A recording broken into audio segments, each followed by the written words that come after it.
Hey, what's going on, everybody? This is Tyrone back with Tech Life. And here I have an article for you guys straight from T-Mobile's newsroom. I will leave a link to it in the description so you guys could check it out. So, as we get closer to T-Mobile announcing their second quarter earnings, T-Mobile announces a very important part of their growth, and that's customer service.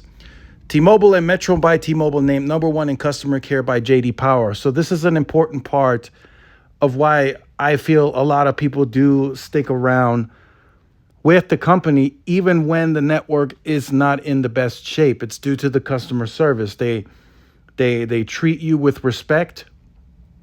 They they have certain formulas internally that allow them to give you certain retention offers, certain free lines that they can throw in just to keep you. So they work very hard on striving to be the best in this department.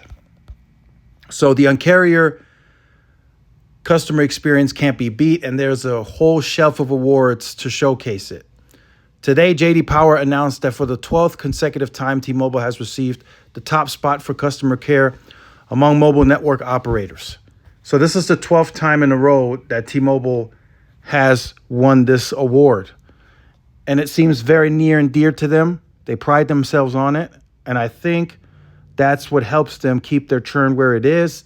And it helps keep customers on the network longer. At some point, eventually, if the network is not good enough, those customers will eventually churn out. And I think T-Mobile knows that as well when they look at the overall churn profile. But they know that with this customer service, they can keep that customer on board, say, for another 6 months. And that's another 6 months of payment for T-Mobile, where otherwise the network is just not up to par to keep that customer beyond that 6 months. And that's just an example. I'm just throwing out examples. But that's what they do. That's what they're good at. Now, I know there's some overseas reps that aren't the greatest. I've had that experience as well. But most of the time when I have to call in, which is very rare, I usually get somebody stateside. And if I don't, like I've stated in previous videos, I just end the call and I call back until I get somebody stateside. And it doesn't take too long. And when I get somebody stateside, it's handled with exceptional care. They take care of the problem very quickly, and then the call ends, right? I'm not on there for 2-3 hours. I think the longest I've ever been on the call with T-Mobile Care was about 30 minutes. And that was because they were still charging me for an iPhone 13 Pro Max when I had already sent it in and got the 14 Pro Max. They took care of that very quickly. So that's what I like to see. And that's what I like to see them strive for. And that's a large reason why I left Verizon about 14 months ago, because their customer service was horrendous. I needed like almost 2 hours to fix one problem, and I got transferred like 15 different times. That was just, to me, I just didn't have the patience for it. I know there's certain issues that need to be transferred. Someone else needs to get on board.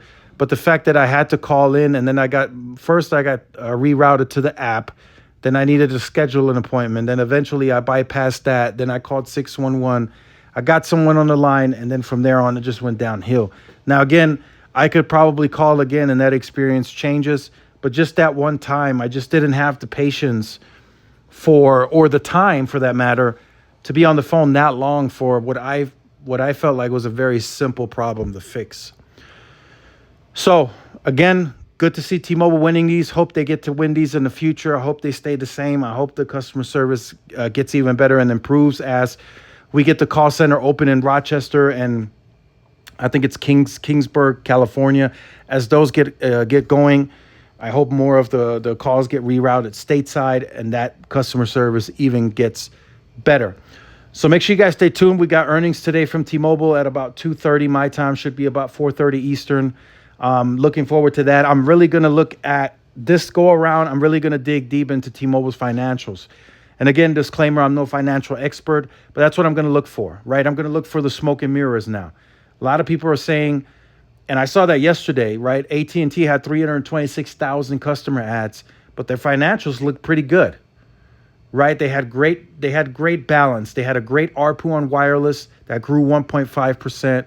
They have a great exceptional ARPU on fiber that grew 8.2%. That means their customers are stepping up to higher speed tiers. That ARPU is almost $70. That's a lot of money that they're making. And they spent more than half of T-Mobile's capex just in the second quarter. So that's a lot of money. Now I know that is a split capex. So a lot of that is going to fiber and then some of that is going to wireless. But still, they're spending a lot of money reinvesting into continue growing. And I want to see what T-Mobile's free cash flow looks like, right? I want to see the net income. I want to see the service revenue today. I want to see if they increase capex. They can talk publicly all they want. They can load up for carrier aggregation. They have fragmentation in the network. They know they do. We know they do on the channel.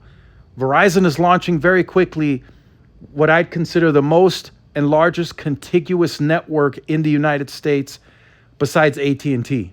And AT&T will just have lower bandwidth, but they'll also be very contiguous. Verizon is going to go to 160, 140 in a lot of these markets. There is no, I can only do 80 megahertz and I have to ask Sonic Wave for the rest. No, Verizon paid $50 billion to have contiguous spectrum channels in large swaths of the country. That's coming. T-Mobile knows it. T-Mobile knows it. And that's coming with close to 55-something% of MCI fiber on that grid. So that's a lot of 10 gig backhaul that will be provisioned on that contiguous spectrum. So I want to see if T-Mobile is going to up the capex by 100 to 200 million. And that will signal to me, okay, T-Mobile's looking to accelerate. They know what's coming.